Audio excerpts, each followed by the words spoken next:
Hey guys, welcome to the bonus episode of the B-side. We got Andy back here. Jay had to go. He had to go do Take care of his father. kids. Yeah. Oh wow, crazy. Oh, But man. we are blessed to have Andy back with us today.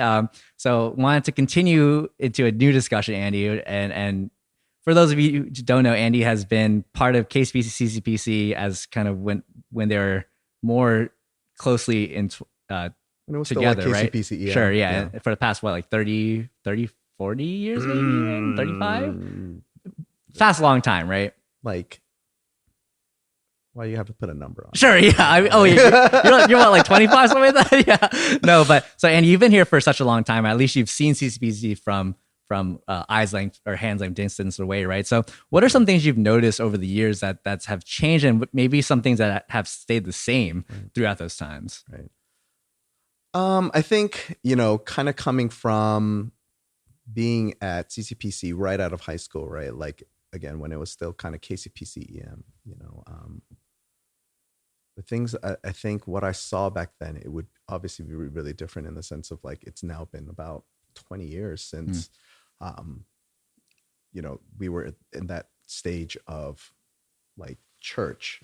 For me, a lot's changed, in terms of just the vision of the church. I think has been something that's definitely changed in the sense of like, I still remember like back then, I mean, it was a simple vision, right? I remember distinctly, like, I think the KCPCM vision was like to know God and to make him known. And to be honest, I don't know what the vision is. That's not a statement, but I literally just don't know. But I think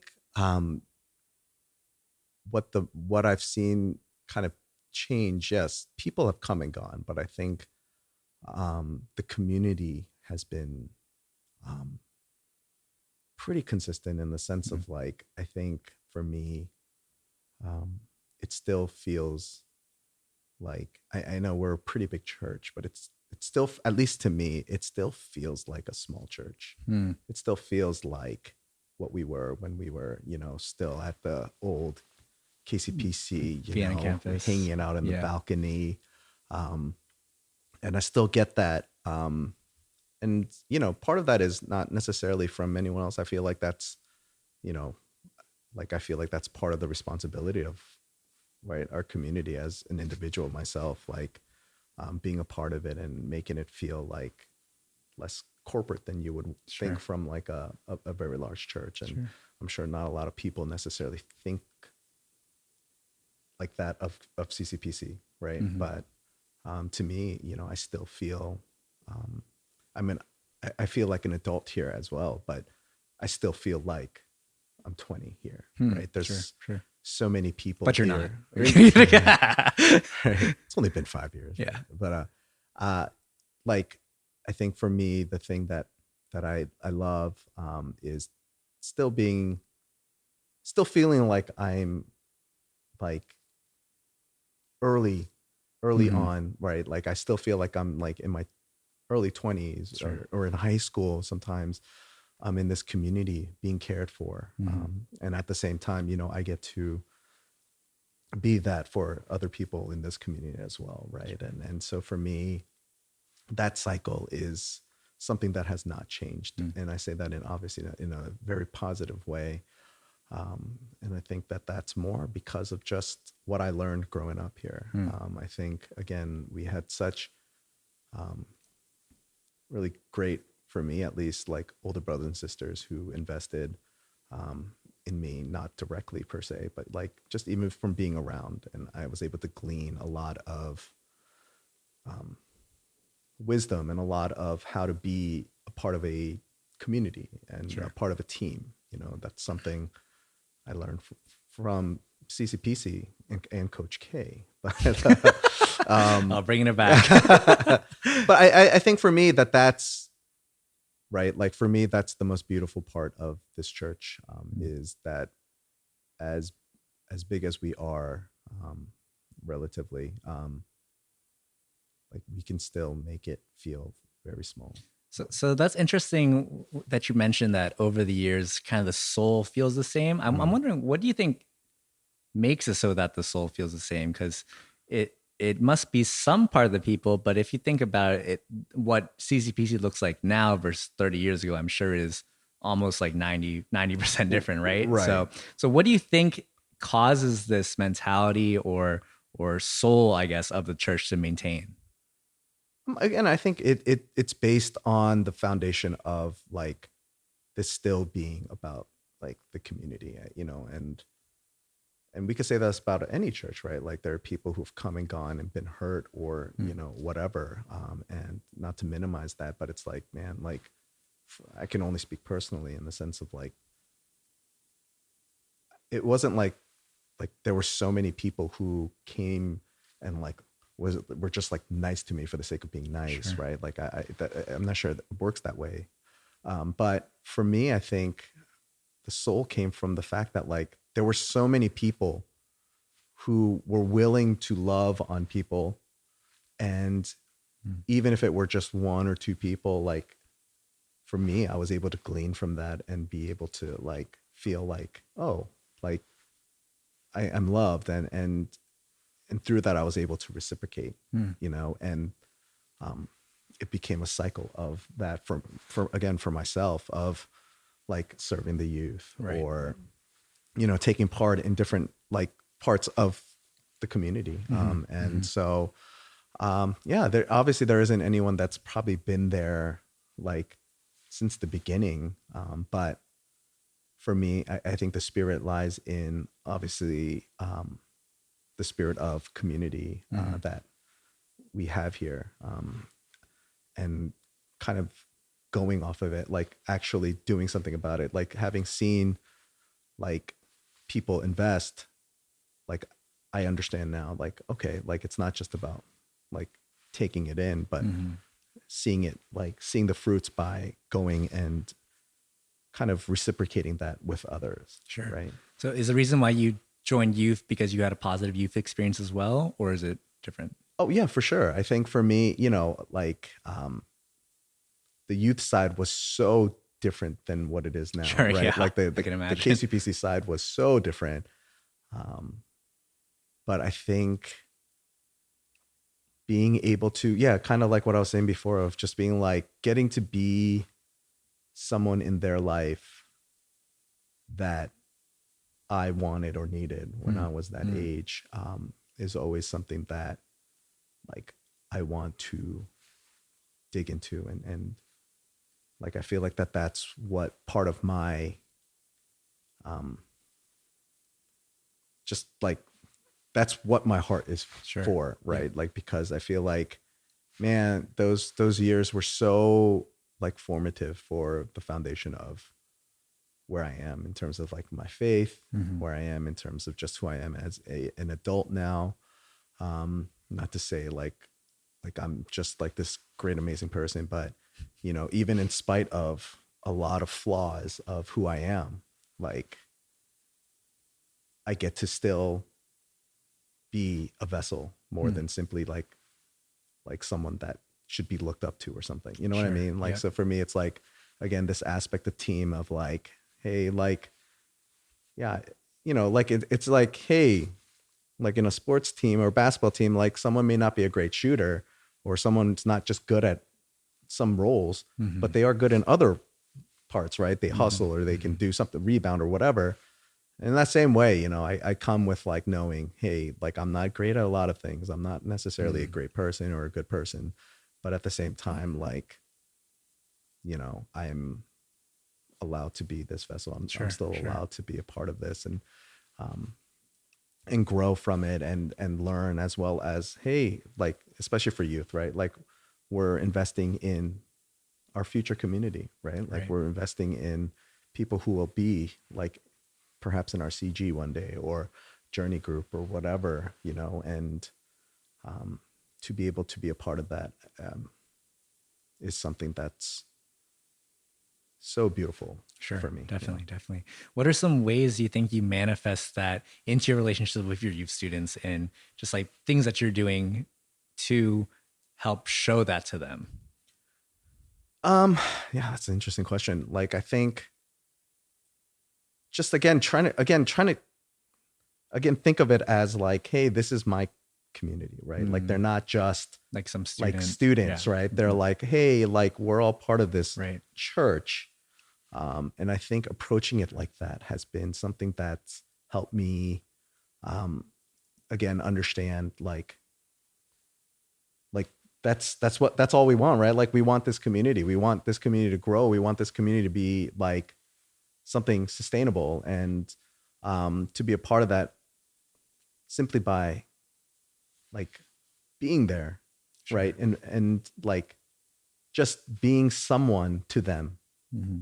you know, I think, and trusting in, right, the message more than the messengers, right? Like for me has always been part of like I just want to be a part of that. Like I Sure. just want to Yeah. be a part of the team, you know. Mhm. And to be able to do that on a weekly basis, again, in spite of, you know, who am I, right? Like is always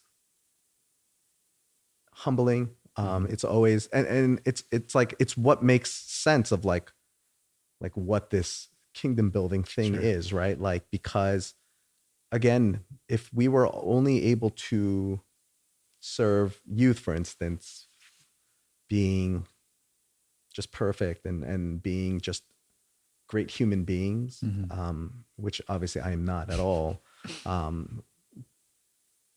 then nothing would get done. Sure. You know what I mean? And so it's always just this idea of like show up, be there.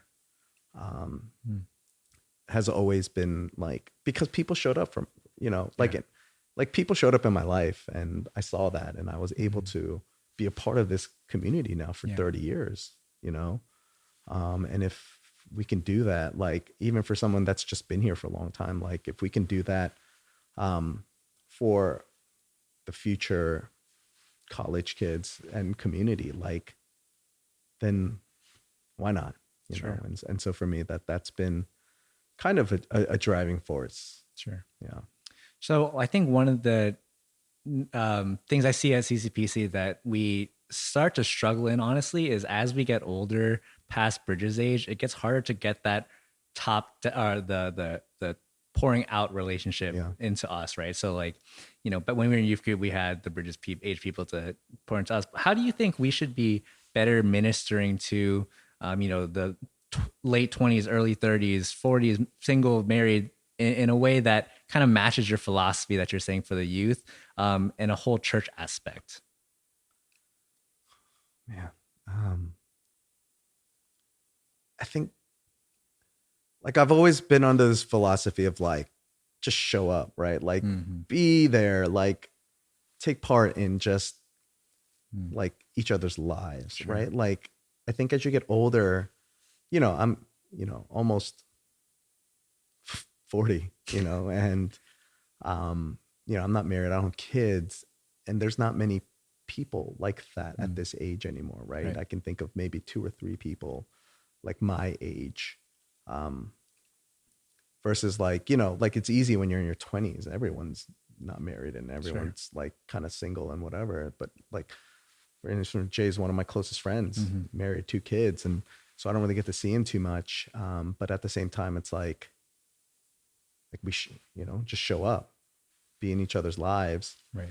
Like, and not, I think part of it is like, if you're not like, you can't just wait for like things to come your way, right? Like you can't expect, like, I think all the pastors say it all the time is like, don't expect them to be your best friend. If you're looking for a best friend or you're looking for a friend, you know, go out into this community and, you know, be a part of it and trust that, you know, again, trust in the message, right? Like trust in that, like this community, if it's centered on the things that it's supposed to be centered on, Sure. like you're going to have something to connect on and grow with, right? Like, you know, me and Jay, for instance, you know, we didn't necessarily immediately connect on basketball, right? Like our connection was the youth group, our church, right? Like, and through that we found out all these other things. But I would be able to say like, all right, like Jay is a prime example of like how I feel like our communities can grow, right? Like Mm-hmm.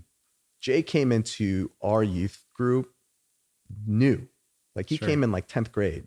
So we had already had like some established friends, Right. like, and those kind of things. But Jay, like, he just kept showing up. Mm-hmm. You know what I mean? And it's like, you know, we're like 10th grade. We're like, we're not nice to anybody like that. Right. But in spite of that, like we got connected because of the community, right? Like he kept showing up, and it, you know, his personality is so different from mine or Sure. like our other friends, right? But at the same time, it's like you realize, like, even at that age, right, we were able to realize, okay, like, hey, okay, like we can make it work, Mm-hmm. you know. And it's the same way in the community, right? Like the church, you can't just expect like people to like make your life like better.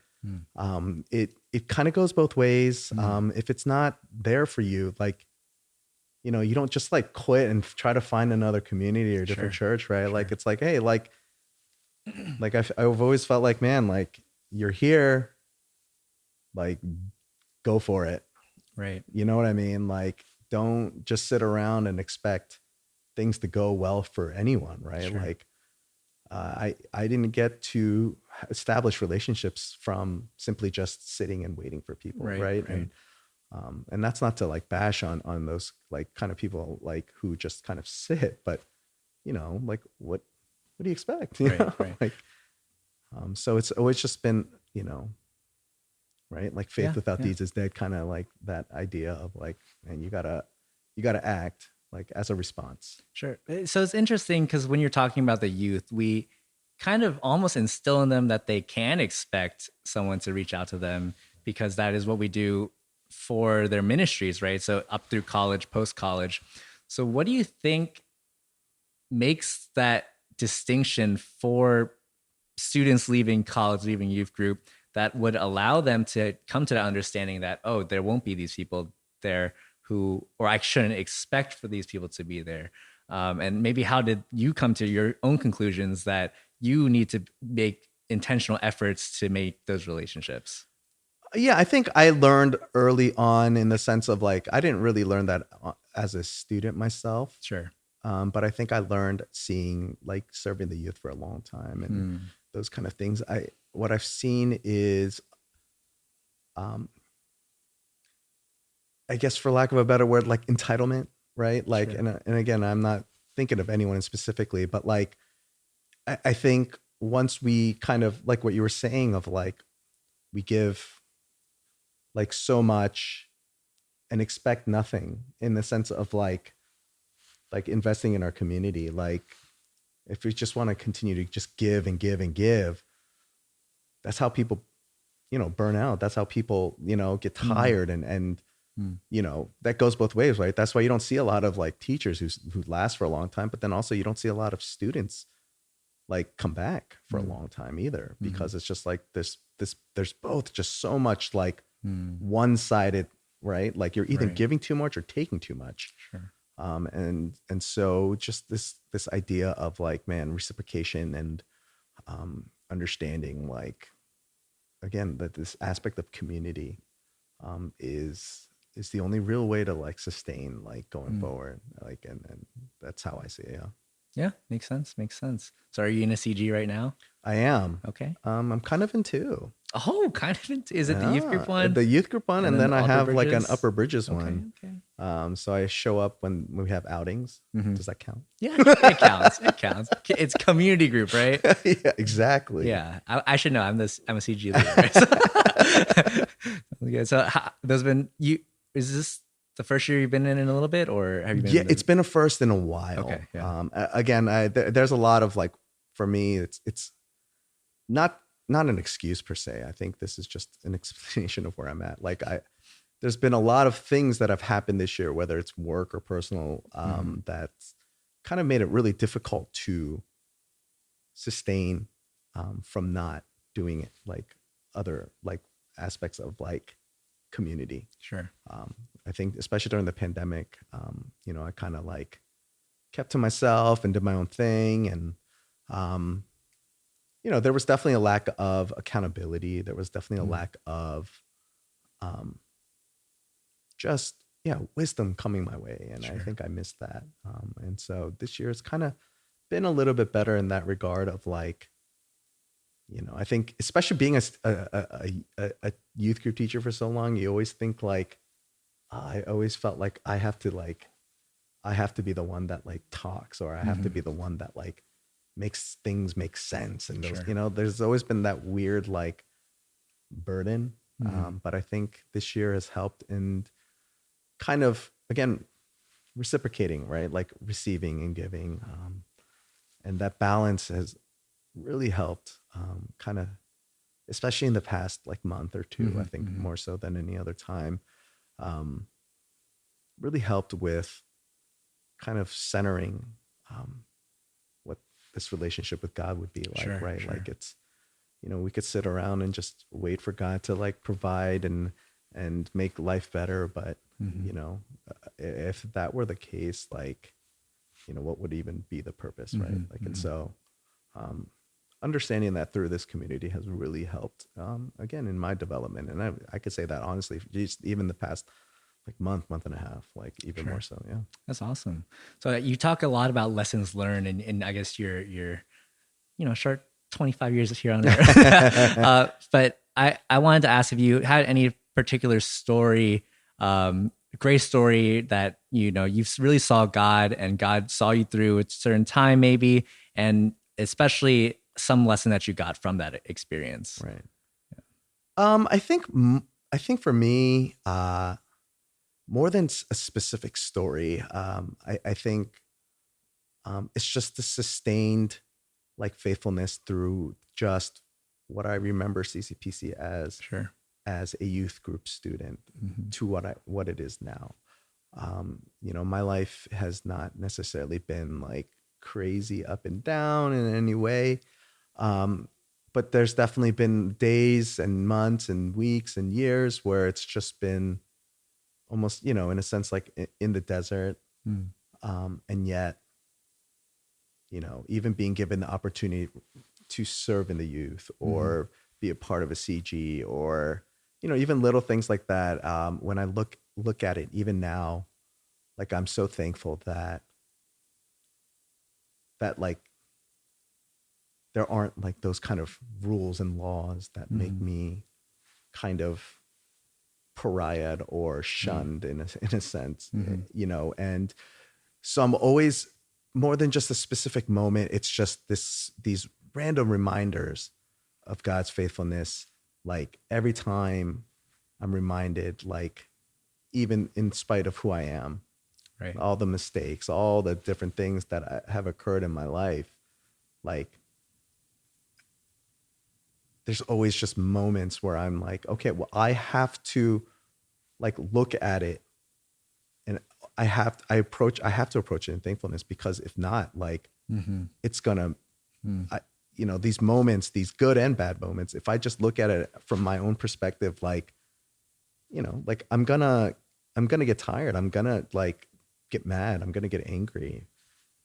And so it's just being reminded that I'm so thankful that I have these communities, like even, Sure. for me personally, right? Like having a conversation with someone, like I had a conversation with someone last week, and just, talking about accountability in my life. Mm-hmm. And, those kind of moments, someone I've known for a long time, but, like we haven't really had a lot of like Sure. conversations. And Yep. even those moments, like I'm just like, man, like Mm-hmm. I'm so thankful that I had this community, because, there were conversations that probably wouldn't have been like occurring from someone that I've kind of known for even 4 or 5 years, right? Like Sure. it's just the sustain. I've known him for like 20, 30 years. And yet, like, we were able to have these kind of conversations, because of this community. Sure. And Yeah. in those moments, I'm so thankful, like, that I'm still able to be here and be a part of this community, and that I have people who I can care for, but also care for me, Mm-hmm. Mm-hmm. right? Like, and so it's always just kind of being in a posture of thankfulness that Sure. that these moments of grace are like even more beautiful, Right. right? And so, yeah, I look at these opportunities, you know, again, you can look at it in two different ways, right? You can look at it negatively or positively. And I think I'm just always constantly reminded to approach it positively, or else like it's just going to eat at you. And what good does that do? Sure, You know, sure. so. Yeah. I think one thing that strikes out to me about your story is just the consistency, not in necessarily specific people, but kind of in the community that you've been able to cultivate in CCPC, but just as Christians. And sorry, we have a CG plan, so but we're it's a little bit of interruption, but it's fine. But yeah, and just seeing how people have worked through in your life through all this time. So talking about your experience at Christ Central, I just want to ask if you have any, just what's your favorite memory you have at CCPC over the last 20x years? You know, any like fun moment you had? I guess it doesn't have to be your favorite, but just something that makes you laugh. You know, your experience with your friends, you know, Jane, Jay, all these people, Q, and, you know, you have so much time here. And it seems like you've enjoyed your time so at this point. Yeah, absolutely. You know, I can't think of a specific memory right it's off the hard, top right, of my to just head. come Yeah, up like these. this was not a part of the Yeah, plan here. I'll send it to you next time. Man, that's a fun memory. Trip, I think whiskey. I don't know. like man, that's tough. Like everything's. I'll keep making fillers. Come on, you just yeah. Just like I'll tell a joke. Examples. Give me examples of like what is your favorite memory? My favorite memory of CCPC. Ooh, I really liked when it was I think it might have been Pastor Hank's goodbye, like dinner, or it was back at our old campus. We did like talent shows. I don't know if you remember those, but yeah, my parents danced to Wonder Girls, or my dad did, and I still remember that. Yeah, or no, it was. That's my favorite memory. Okay, good. And it's still ingrained in my head because there's a video on YouTube somewhere. So, and it was they're not very good. You know, yeah, I know it sounds horrible. I really don't have memories like but I would say like it's just like specific random moments that I'm just like happy to see someone, right? Like I'm so like I could think of like retreats, you know, going to Fogo de Chao with people, or like watch sports with people. Like, it's just like it's a collection of memories, and it sounds so lame, but like I really think like all those little moments add up to like one big memory, right? Like I'm just like reminded of like, you know, when we didn't have a pastor, right? Like I still remember like that one dude from Vienna Presbyterian, like who came like every week.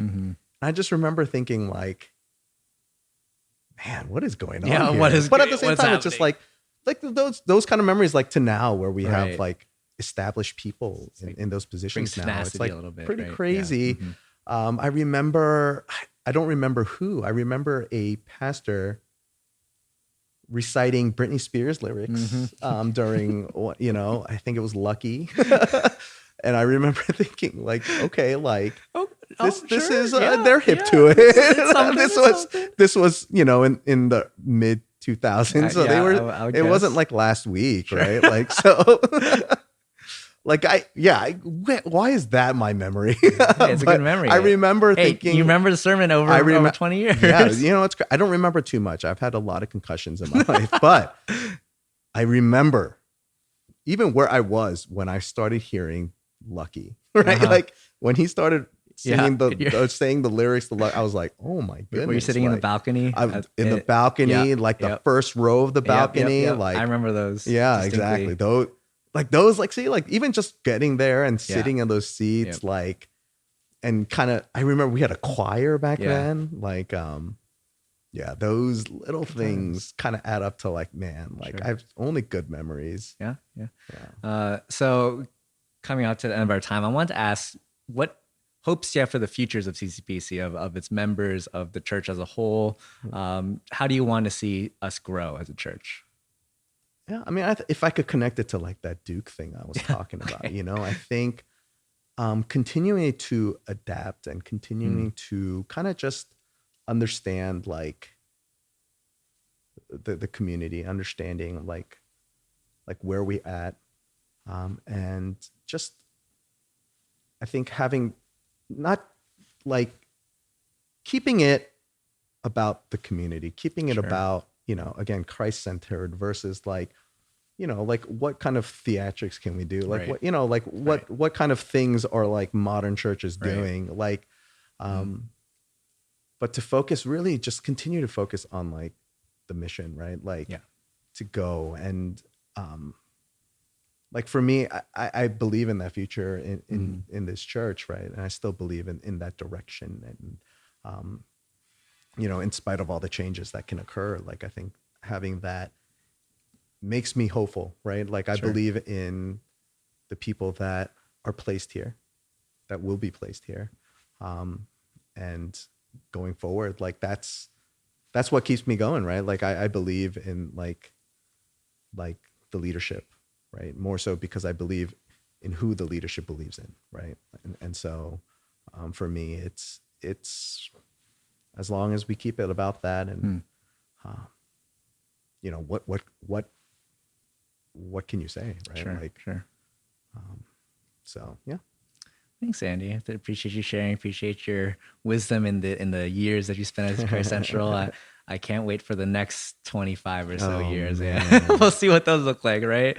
But yeah, thanks Man. again for coming, Andy, for Yeah. this bonus episode. As after already talking for an hour about Duke, I appreciate it and hope you enjoyed your time. But yeah, see you guys next time. Thank you.